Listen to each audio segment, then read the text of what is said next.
Muy bien, cuando ganamos 7-0 a Costa Rica, éramos campeones del mundo, ¿verdad? Primer partido, 7-0, campeones del mundo. Todo el mundo tenía claro que España era favorita. No nosotros, todos, incluso los profesionales, habían deducido que después del primer partido, la mejor selección que jugó, lo siento Phil, fue la de España. Sí, todos creían que íbamos a ser campeones. Pero después del España-Japón, de esta semana, el pensamiento no es el mismo. Ya no son tantos los que confían que España pueda llegar lejos. De hecho, muchos piensan que España no va a pasar de esta siguiente ronda. Esa es la situación. ¿Qué nos dice esto, hermanos? Pues algo muy claro y muy sencillo, que ante las adversidades y los problemas, las cosas cambian.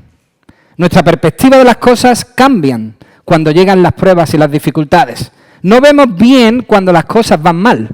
Empieza a nublarse nuestra visión. Si hay algo difícil para el cristiano, si hay algo difícil para nosotros que ponemos nuestra fe en Jesucristo, es mantener una visión correcta de Dios en medio de la prueba. Dios es bueno, Dios es maravilloso, Dios es grande cuando todo va bien. Cuando las cosas no van tan bien, entonces nuestra perspectiva de Dios ya no es igual. Ya empezamos a dudar, ya empezamos a desconfiar. En otras palabras, cuando las cosas van mal, es difícil que nuestra visión de Dios se mantenga intacta. Los problemas nublan nuestra realidad. Es así. Y eso es lo que le ocurría a estos hermanos a los que les escribe Santiago. El gran número de problemas en el que estaban metidos, la prueba tan grande que estaban pasando, les hacía ver a Dios de manera diferente. Su visión de Dios empezaba a cambiar, empezaban a dudar, empezaban a desconfiar. Yo os invito a que abráis vuestra Biblia por el libro de Santiago, en el Nuevo Testamento, y leáis conmigo desde el versículo 16. Hoy vamos a hacer una división de lecturas, vamos a terminar el capítulo, pero vamos a leer poco a poco. No lo vamos a leer entero, sino que lo leeremos poco a poco. Santiago capítulo 1, versículo 16, dice: amados hermanos míos, no erréis, toda buena dádiva y todo don perfecto desciende de lo alto, del Padre de las luces, en el cual no hay mudanza ni sombra de variación. Él, de su voluntad, nos hizo nacer por la palabra de verdad, para que seamos primicias de sus criaturas. Hermanos, estas son palabras de vida eterna, las que hoy vamos a leer y vamos a estudiar. Pero como siempre, pidamos que el Señor nos guíe paso a paso en este interesante estudio de Santiago. Padre, muchísimas gracias te damos por tu bondad. Señor, hoy nosotros queremos agarrarnos a tus promesas. Hoy nos agarramos a esta que dice que todo don perfecto viene de lo alto. Señor, hoy confiamos que de lo alto caiga tu bendición para todos nosotros. Hoy confiamos en tu palabra. Hoy nuevamente depositamos nuestra fe en lo que tú dices y queremos, Señor, oírla con atención. Queremos, Señor, que tú derrames de tu bendición a través de tu palabra y que tu Espíritu Santo pueda penetrar en nuestros corazones. Señor, esto no es un domingo más. No es un día más. No es casualidad, Señor, que hoy nos pongamos delante de tu palabra. Te pedimos, Señor, que ella haga una obra en nuestros corazones, que nos ayude, que nos guíe, que nos lleve. Padre Celestial, interven tú con poder en este estudio, Padre. Confiamos, Señor, que necesitamos un toque de tu parte.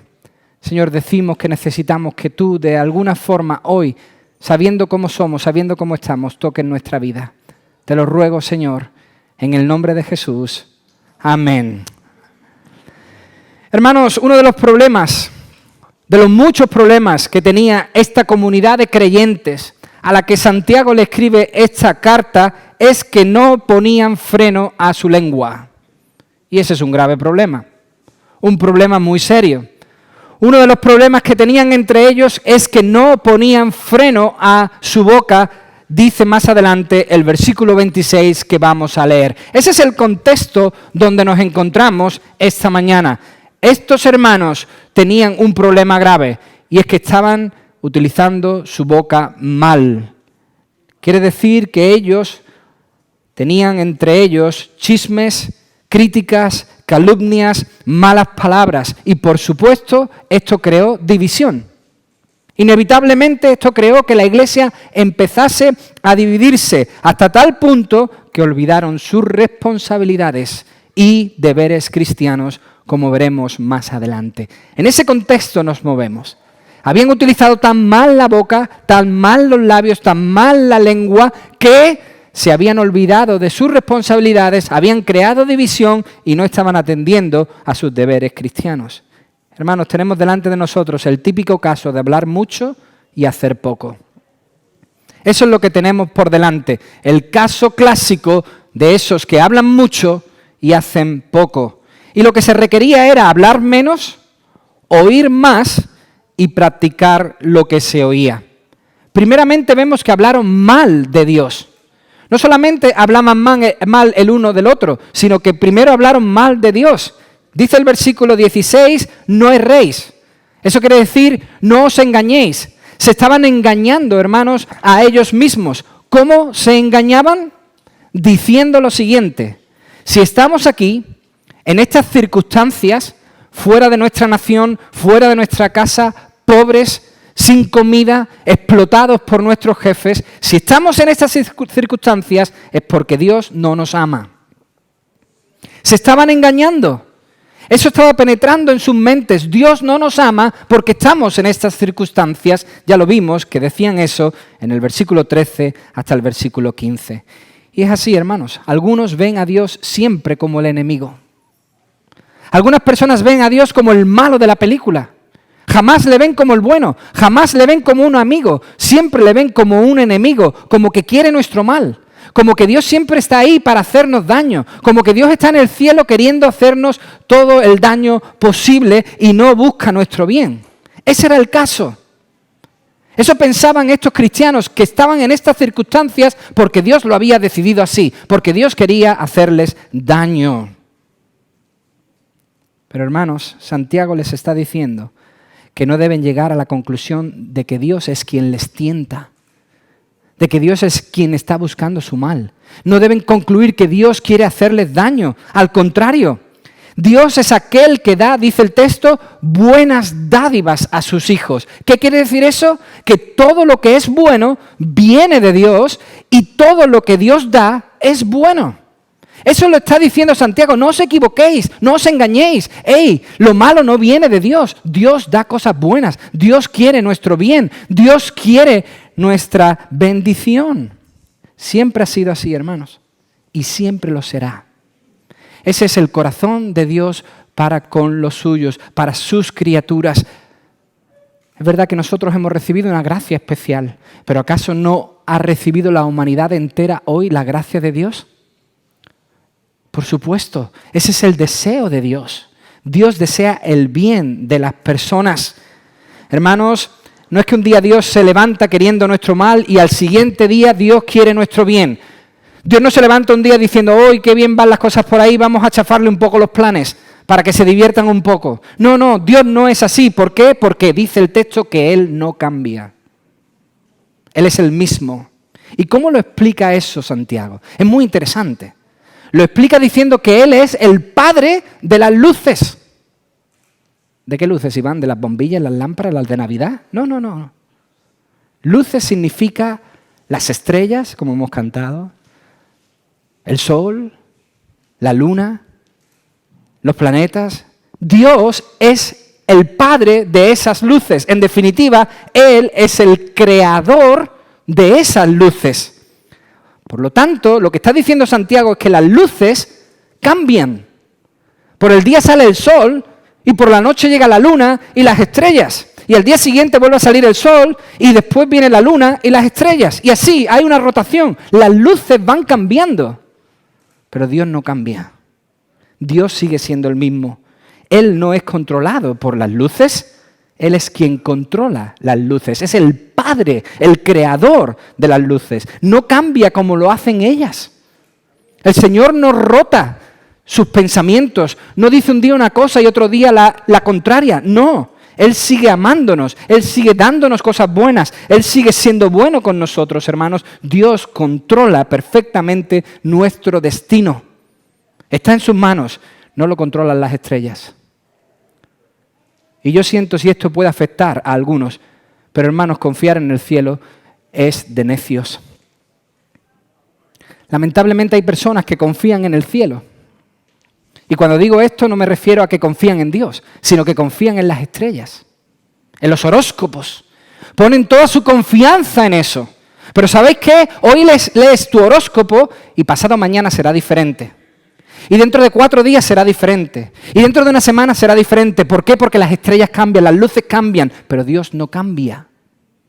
Dios es el mismo, su persona es la misma, su carácter es el mismo, su mensaje es el mismo, su amor es el mismo, su bondad es la misma. Y eso es lo que Santiago quería que entendiesen estos oyentes. No os equivoquéis, que no os engañen. El mal no viene de Dios, el mal viene de Satanás. Dios quiere el bien para nosotros. Por eso Dios, como aprendimos el viernes en la reunión de matrimonios, es fidedigno. Digno de que pongamos nuestra confianza en Él, porque no cambia, no hay variación, ni siquiera una sombra, un pelo de variación. Dios es eternamente el mismo, desde la eternidad y por la eternidad. Ese Dios firme, que no cambia, dice la Escritura, demuestra que todo lo que nos da es verdaderamente bueno. ¿Cómo, hermanos? ¿Cómo Dios ha demostrado que todo lo que Él da es verdaderamente bueno? Lo dice el versículo 18. Salvándonos. Salvándonos. Dios demuestra que es verdaderamente bueno y que todo lo que da es bueno, salvándonos, haciendo lo máximo que se puede hacer por un ser humano, concederle el don de la vida eterna. Así se ve claramente que Dios es bueno, dándonos vida por medio de su palabra. Hermanos, de Él ha venido, como hemos cantado, como estamos anunciando domingo tras domingo, de Él ha venido la mayor bendición para la humanidad, su Hijo Jesucristo. ¿Cómo podemos dudar que Dios quiere nuestro bien? Oh sí, hermanos, Dios es bueno, muy bueno. Él ha querido, dice el versículo 18, en su voluntad ha decidido que sea así. Y si por la palabra hemos nacido de nuevo, si por el Espíritu Santo hemos nacido de nuevo, si el Espíritu Santo ha hecho una obra salvadora a través de la palabra en nuestras vidas, ¿cómo no vamos a recibir la sabiduría que necesitamos a través de la misma palabra? Si Dios ha hecho lo máximo que se puede hacer por la humanidad, ¿cómo no vamos a recibir lo demás? La sabiduría que tú y yo necesitamos para afrontar los problemas. Hermanos, la palabra es como una madre que da a luz. Ese es un buen ejemplo. La palabra es como una madre que da a luz, hace nacer y además luego nutre a su bebé. Le alimenta, le da lo que necesita. Eso hace la palabra de Dios, el Espíritu Santo de Dios. A través de la palabra de Dios nos hace nacer de nuevo y esa misma palabra nos va nutriendo. Pedro la llama la leche espiritual no adulterada. Esa leche que puede darnos no solamente la vida eterna, sino una vida perfecta, una vida completa. Hermanos, esto solo ratifica las buenas intenciones de Dios. Que a través de la palabra el Espíritu Santo haya tocado nuestras vidas y nos haya salvado, esto solo ratifica, clarifica, afirma que Dios quiere nuestro bien. Él quiere, desea lo bueno para nosotros, pero no ahora que ha venido Jesucristo. Este siempre ha sido el mensaje de Dios. Dios dijo a través del profeta Ezequiel, yo os daré un corazón nuevo. Yo pondré un espíritu nuevo dentro de vosotros. Yo quitaré de vosotros ese corazón de piedra y yo os daré un corazón de carne. Yo, dice el Señor, pondré mi espíritu dentro de vosotros. ¡Wow! Y yo haré que andéis en mis estatutos y que guardéis mis preceptos y los pongáis por obra. Nosotros, hermanos, podemos vivir esta vida cristiana gracias a que el Espíritu de Dios está en nosotros. De otra manera, somos frágiles, débiles y no podemos. Necesitamos a su Espíritu y el Señor ha sido bueno desde el principio y ha dicho, yo me encargaré, yo lo haré, yo pondré mi Espíritu, yo os daré esa salvación y no solamente eso, sino que a través de mi Espíritu vosotros podréis cumplir mis palabras, mis estatutos y guardaréis mis preceptos. En definitiva, hermanos, esto es muy importante, el nuevo nacimiento del creyente es algo importantísimo.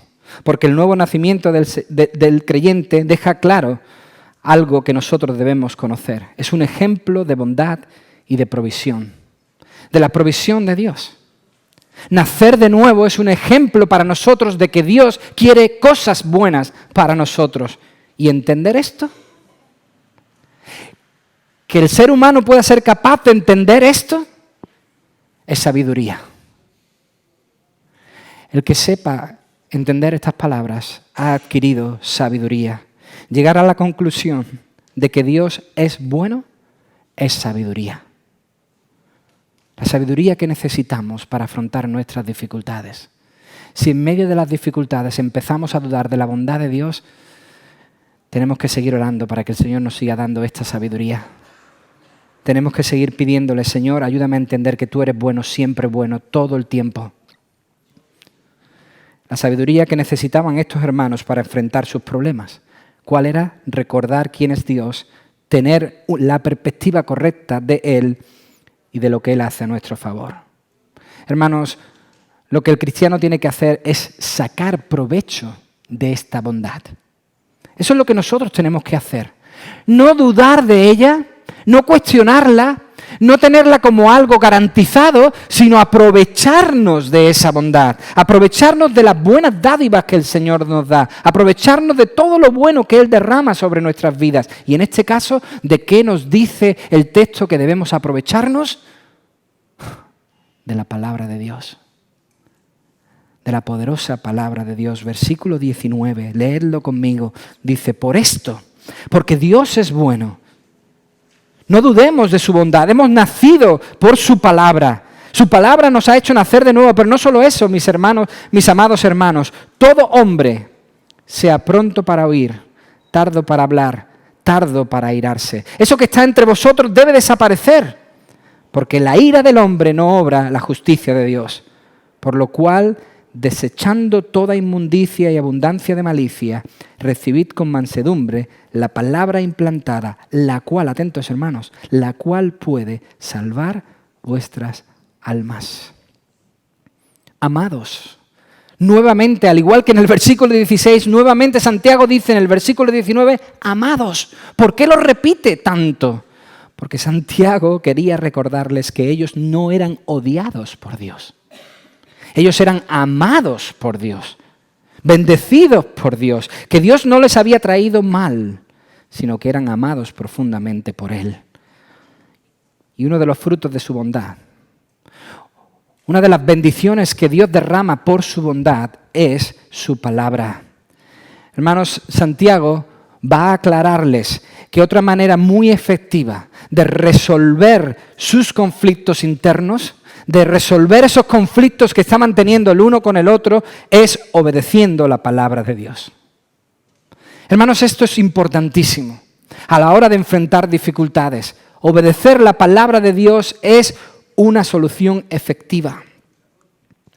Eso es también sabiduría, mucha sabiduría.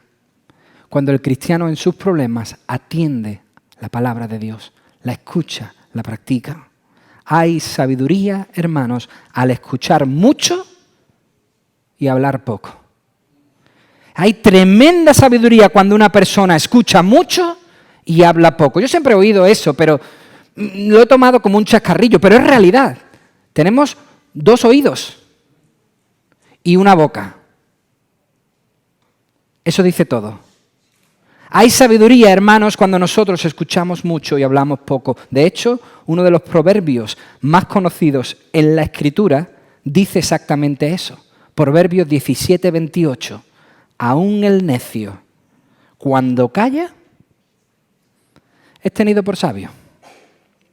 Aún el que no sabe nada, aún la persona que no tiene entendimiento, que es necia, si está en una reunión y la gente está hablando y él permanece callado, en una posición de me estoy enterando de todo pero no me estoy enterando de nada, aún así esa persona parece sabia, parece que conoce. Y termina el proverbio diciendo, el que cierra sus labios es inteligente. Hermanos, estos no refrenaban su boca. No. Se estaban matando con sus palabras. ¿Por qué? Porque eran palabras, dice el versículo 20, airadas. Palabras airadas, llenas de ira, las que se lanzaban el uno contra el otro. Eran muy rápidos para hablar mal del hermano, rápidos para criticar, rápidos para decir lo malo que eran los demás, rápidos con la boca, pero lentos con el oído.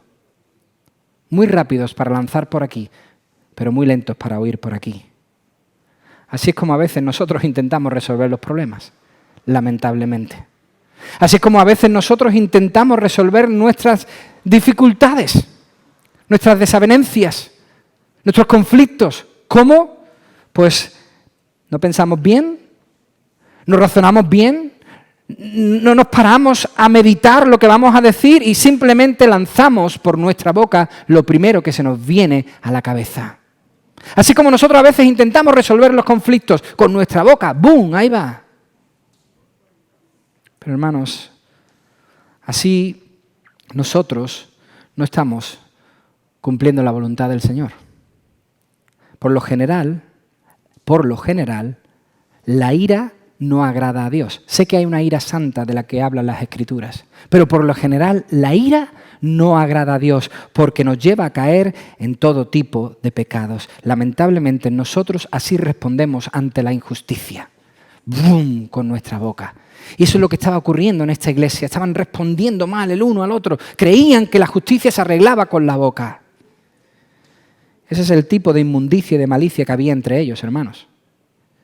No había pecados que se veían con claridad, no había una inmoralidad sexual dentro de la iglesia que estaba llamando la atención, no eran como los corintios que tenían toda clase de problemas expuestos. Lo que ellos estaban teniendo eran pecados ocultos que son igual de malos.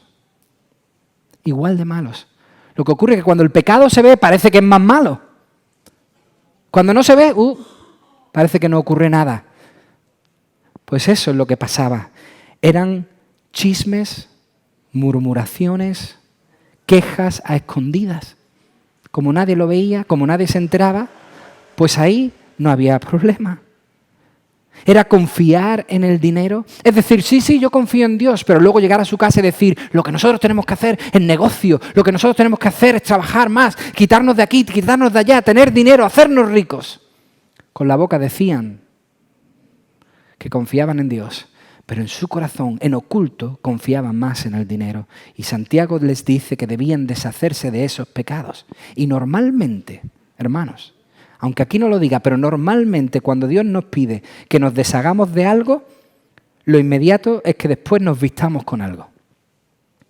Cuando Dios en la Biblia dice que nos deshagamos de algo, que quitemos algo de nuestra vida, lo siguiente es que nosotros pongamos algo. Después de quitar, pon. Eso es lo que siempre la Biblia dice. Y ahí es donde entra nuestra poderosa herramienta, la palabra de Dios. Cuando nosotros seamos capaces de quitar esta inmundicia, esta malicia, lo interesante sería que nosotros pongamos ahí la palabra de Dios. ¿Por qué? Pues hermanos, porque la influencia de la palabra de Dios, es esa influencia de la palabra de Dios la que produce ese nuevo tipo de conducta. Cuando la palabra de Dios influye poderosamente en nuestras vidas, cambia nuestra conducta. De hecho, hermanos, si la palabra cambia nuestro ser, como hemos visto en el versículo 18, entonces, inevitablemente, esa misma palabra puede cambiar nuestra conducta. Si ha cambiado nuestro corazón, inevitablemente también cambiará nuestros actos. Es así. Por eso aconseja Santiago en el versículo 21, recibid la palabra. Qué interesante. ¿Qué querrá decir eso de recibid la palabra? ¿Darle la bienvenida? Como si la palabra estuviese entrando por ahí por las puertas y nosotros le diésemos una bienvenida a la palabra. No. Recibir la palabra, hermanos, es obedecerla. Eso significa recibir la palabra, obedecerla. En otras palabras, ponerla en práctica. Eso es lo que está diciéndoles Santiago. ¡Hey! Practicar la palabra. La ley escrita en nuestros corazones. La que hemos recibido al creer. La que Dios ha implantado en aquellos que confían en Él. Eso dice Dios en Jeremías 31:33. El Señor dice, pero este es el pacto que haré con la casa de Israel después de aquellos días, dice Jehová. Pondré mi ley en su mente y la escribiré en su corazón. Yo seré su Dios y ellos serán mi pueblo.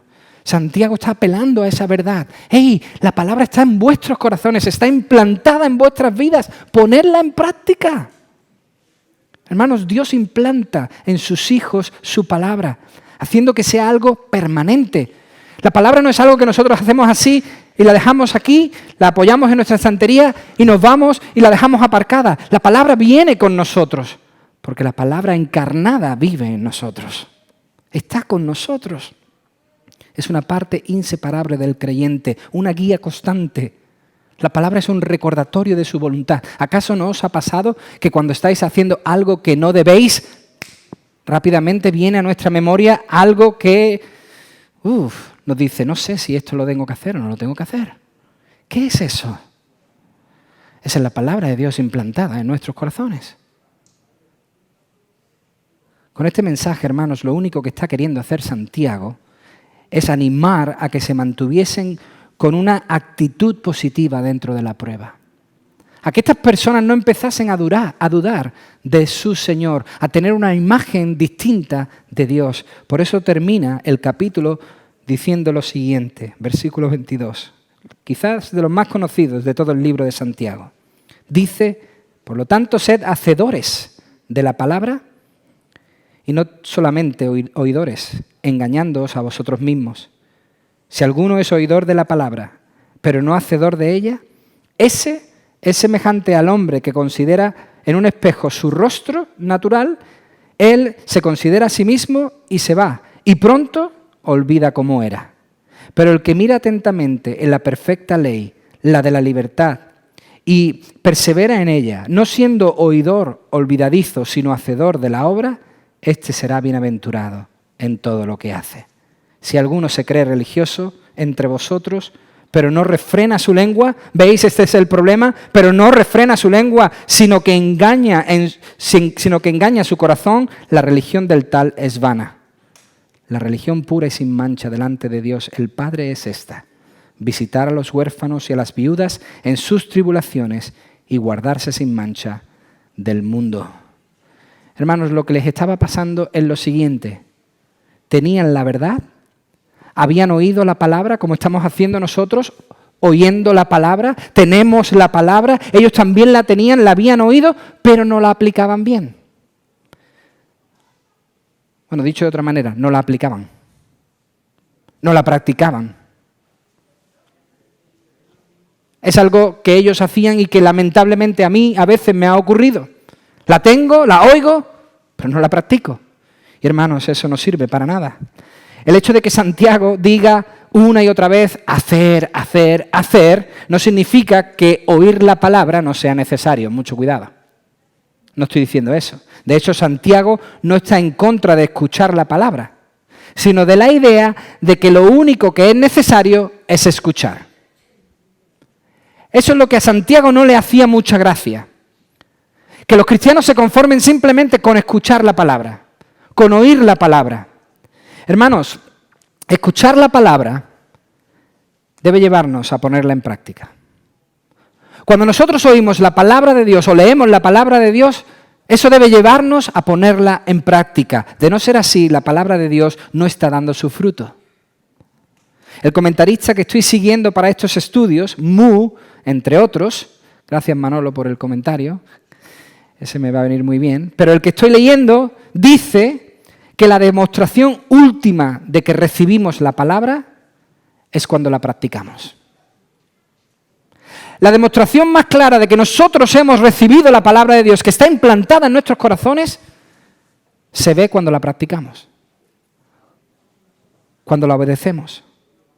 Hermanos, nos equivocamos al pensar que con venir a la iglesia para oír la palabra es suficiente. ¿Dónde vas? Voy a la iglesia, ahí oigo la palabra. Sí, yo sé lo que queréis decir. Pero pensar que con oír la palabra solo es suficiente, eso es un error, hermanos. Alguno de vosotros me ha dicho alguna vez, hey Iván, wow, debe ser difícil preparar un sermón, ¿eh? Hey, subirse ahí y hablar por 40, 50, una hora a veces, debe ser complicado, ¿eh? Y hermanos, tengo que decir que no es sencillo. Preparar un sermón no es sencillo, pero no es lo más difícil. Lo más difícil es practicar lo que hemos oído del sermón. Lo más difícil para todos nosotros es poner en práctica esto que hoy nos dice la palabra de Dios. Pero ¿sabéis qué? Fue una bendición volverlo a oír el viernes en nuestra reunión de matrimonios. Nosotros tenemos al Espíritu Santo de Dios. Lo más difícil es ponerlo en práctica, pero nosotros tenemos el poder de Dios. Eso dice Ezequiel capítulo 36, versículo 27. Eso dice el Señor: yo pondré mi espíritu dentro de vosotros. Tendréis el poder, la capacidad para practicar lo que oís. Por naturaleza no queremos, no nos apetece, nos olvidamos. Pero gracias a Dios tenemos a su Espíritu que nos da la capacidad, nos da la fuerza, nos da la voluntad para hacerlo. Pero hermanos, nos equivocamos al pensar que con solo oírla Dios se agradará de nosotros. Recordad el final del Sermón del Monte, Mateo capítulo 7. Construir sobre la roca es oír y hacer. Eso es lo que dijo Jesús después del sermón más importante que jamás se haya dicho sobre la tierra. Hey, ¿tú quieres construir sobre la roca? Debes oír y hacer. Según Santiago, la gente que es tan sola oidora, la que no practica lo que oye, está sobre arenas movedizas. Versículo 22. Se engaña a sí misma. El que solo oye la Biblia, el que solo está oyendo sermones delante de pantallas y oyendo sermones y viniendo los domingos y oyendo sermones, el que solo oye está en arenas movedizas, se está engañando. Son como yo cada mañana delante del espejo. A lo mejor a ti también te ha pasado. Pero yo me levanto y lo primero que quiero hacer es tener una oración, leer un texto antes de salir de la cama, porque no quiero que empiece el día sin hablar con el Señor. Y luego voy, me coloco delante del espejo, me lavo la cara y digo, wow, ¿cómo me ha hablado el Señor? Me miro, ahí en el espejo me miro, en las escrituras me muestran cómo soy. ¿Y qué ocurre? Que cuando salgo de casa me olvido. No lo practico. No empiezo a ponerlo en práctica. Y el que se me cruza con el coche, ya se me ha olvidado un poco lo que he leído. Y luego tengo algún problema con mis hijos y empieza a olvidarse lo que he leído. Olvido por completo cómo soy. Olvido por completo lo que Dios me ha dicho acerca de mí mismo. Olvido la imagen que Dios me ha mostrado en el espejo. No sé si eso te ha pasado a ti, pero a mí me pasa. Por eso debemos ser atentos. Con la palabra de Dios debemos ser diferentes, no mirarla de pasada, no mirarla de refilón, no leer un texto y salir corriendo. Así se nos olvida. Dice el versículo 25 que debemos mirarla atentamente. Debemos mirarla atentamente y la única manera de poder mirar la palabra de Dios atentamente es oírla y ponerla en práctica. Y debemos hacerlo por una razón. Dice el texto porque es perfecta. Eso es cierto. No hay un libro sobre la faz de la tierra más perfecto que las Escrituras. Pero la palabra perfecta no nos está queriendo decir que este libro es perfecto, aunque lo sepamos, sino que hace una obra perfecta. Por eso este libro es perfecto, porque hace una obra perfecta. ¿Qué quiere decir eso? Que ejecuta como nada en este mundo un proceso de perfección. O sea, lleva a la persona, al ser humano, a la mujer, al hombre, desde el principio a la perfección en Cristo. Eso es lo que hace este libro. Lleva al ser humano en un proceso de perfección, de santificación, un proceso que comienza cuando creemos y que acabará en gloria a través de la palabra de nuestro Señor. Eso es lo único, la palabra de Dios, que tiene todo lo que necesitamos para llevarnos a la perfección final. ¿Por qué? Porque además da verdadera libertad. La palabra de Dios nos hace libres. La palabra encarnada, Jesucristo, nos hace libres y la palabra escrita nos hace libres. Hermanos, la verdadera libertad no es hacer todo lo que uno quiere. ¡Wow! ¡Qué error más grande! La verdadera libertad no es hacer lo que a uno le apetezca. Como cuando nosotros nos hemos levantado una vez y digo, hoy voy a hacer lo que yo quiero, soy libre. Eso no es verdadera libertad. Eso más bien es esclavitud. Eso es esclavitud. La verdadera libertad es poder hacer todo lo que Dios nos pide en su palabra. Eso sí es libertad. Poder decidir aquello que es correcto. Por eso el consejo sabio de Santiago a estos hermanos que usaban sus palabras para hacerse daño era, versículo 25, perseverar. O sea, permanecer en la palabra. Hacer lo que dice, eso es perseverar. Hacer lo que dice la Biblia. ¿Queremos ser perseverantes, cristianos que avancen? Debemos permanecer en las Escrituras. Hermanos, la mejor manera de resolver los problemas no es matándonos entre nosotros con nuestras palabras, sino implementando la palabra de Dios. Lamentablemente, algunos piensan que la palabra no es suficiente. Eso es triste oírlo. Pero más triste aún es oírlo dentro de las iglesias. Oír que la palabra es inoperante en ciertos temas, que no llega a ciertos temas, que no sirve para ciertos problemas, que hace falta algo más. Está bien tener la Biblia, pero hace falta algo más. Y el Señor me contesta diciéndome en el Salmo 19, versículo 7, que la ley de Jehová es perfecta, convierte el alma. El testimonio de Jehová es fiel, hace sabio al sencillo. Los mandamientos de Jehová son rectos, alegran el corazón. El precepto de Jehová es puro, alumbra los ojos. El temor de Jehová es limpio, permanece para siempre. Los juicios de Jehová son verdad, todos justos. Deseables son más que el oro, más que mucho oro refinado, y dulces más que la miel, la que destila del panal. ¿Sabéis, hermanos? El problema es que estos, al igual que nosotros, estos lo sabían. Estos sabían que la palabra era la herramienta, pero se les había olvidado. ¿Por qué lo sabían?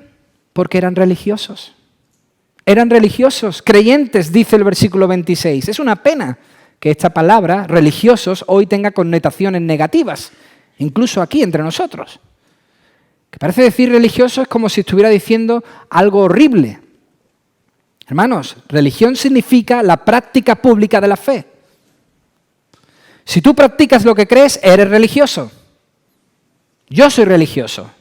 Por supuesto que sí. Estos eran religiosos. Lo que nos da a entender que sabían, pero no estaban practicando. Santiago viene a decirles, sé que sois religiosos, pero debéis mostrar vuestra religión, debéis ir más allá. La palabra os debe llevar a hacer lo bueno.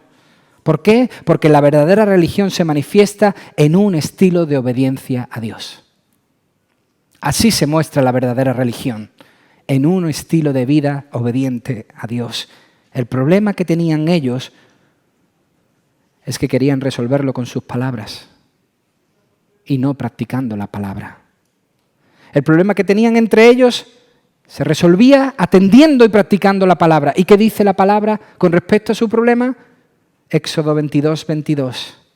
A ninguna viuda, dice el Señor, a ninguna viuda ni huérfano afligiréis. Porque si tú llegas a afligirlos y ellos claman a mí, ciertamente oiré yo su clamor. Mi furor se encenderá y os mataré a espada. Serán vuestras mujeres las viudas y vuestros hijos los huérfanos. ¡Wow! Se habían olvidado de la palabra. La sabían, la conocían y se habían olvidado. ¿Por qué? Porque si fueran verdaderos religiosos, o sea, si de verdad quisieran mostrar que eran religiosos creyentes, dejarían de hablar mal el uno con el otro y ayudarían a las viudas y a los huérfanos en sus, dice el versículo 27, tribulaciones. Si de verdad eran religiosos y querían mostrarlo, debían poner en práctica Éxodo 22, 22. Ayudar a las viudas. ¿Por qué? ¿Porque las viudas son especiales? Pues parece que por las Escrituras sí. Dios tiene un ojo especial para las viudas. ¿Porque los huérfanos también lo son? Pues parece que sí. Dios también tiene una mirada especial para los huérfanos. Pero en este caso concreto, en el contexto en el que nos movemos, estas viudas y estos huérfanos estaban pasando una tribulación diferente. Estaban siendo atribulados por su fe. Estaban siendo perseguidos por su fe. ¿Sabéis por qué eran viudas y por qué eran huérfanos? Porque por su fe los maridos habían muerto. Por la fe de los maridos, por creer en Jesucristo, estos habían muerto. ¿Y la iglesia qué hacía? Hablar mal los unos de los otros, y se olvidaron de que había familias destrozadas, viudas. En otras palabras, conocían la teoría, pero no la estaban practicando. Hermanos, sin lugar a dudas, la mejor apuesta que podemos hacer es por la palabra de Dios. Esa es la mejor apuesta que podemos hacer. Si nos tenemos que decantar por algo que nos ayude y que nos ayude en nuestros problemas, la apuesta más segura es siempre la Biblia, sin ninguna duda. La solución a sus problemas no estaba en sus palabras. De hecho, sus palabras solo estaban mostrando una división. Sus palabras les estaban destrozando. La solución, hermanos, es oír la palabra que les dio vida, la palabra que nos da vida, y obedecerla, hacer lo que dice. Por eso, la aplicación es directa y sencilla. Confía en la palabra de Dios. Pues si el Espíritu Santo a través de ella te ha concedido vida eterna, ¿cómo no nos ayudará también la palabra de Dios en la prueba? Hermanos, merece la pena obedecer la Biblia. ¿Sabéis por qué? Porque dice el texto que es ella la que puede salvar nuestras almas. Fijaos si es importante obedecer la palabra de Dios. Y si es capaz de eso, ¿de qué no será capaz la palabra de Dios? Estos tenían un problema de palabras. Se habían olvidado de la verdadera palabra. Y haciendo eso se olvidaron de los que sufrían. Hermanos, recordemos las Escrituras. Están implantadas en nuestros corazones. No vale con oírlas. No vale solo con prestarle atención a unas pantallas o a unos domingos. Hay que prestarle atención día a día. Y nosotros le prestamos atención poniéndola en práctica. El que no la pone en práctica es que no le está prestando la atención que debe.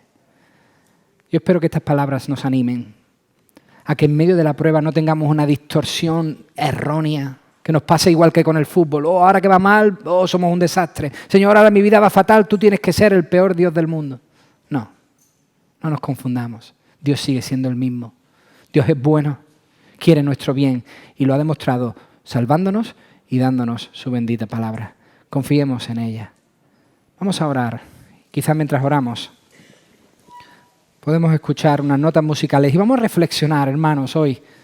Hoy no cantamos al final, pero creo que es bueno que podamos pararnos, meditar en lo que hemos oído, reflexionar, chequear nuestro corazón delante del Señor, para que la palabra que hoy ha llegado a nuestro oído llegue a nuestras manos. Vamos a unos segundos, ahí donde estás, en silencio, ora a tu Señor, habla con Él, lo que Él te haya dicho, lo que Él te haya hablado, la manera que haya tocado tu vida. Háblalo con Él y luego despediremos nuestro culto con una oración. Muchas gracias, Señor, porque el Verbo se hizo carne y habitó entre nosotros y vimos su gloria, gloria como la del unigénito Hijo de Dios. Gracias por esa palabra que nos ha transformado, que quieres seguir haciéndolo. Muchas gracias porque tú eres bueno sobre todas las cosas.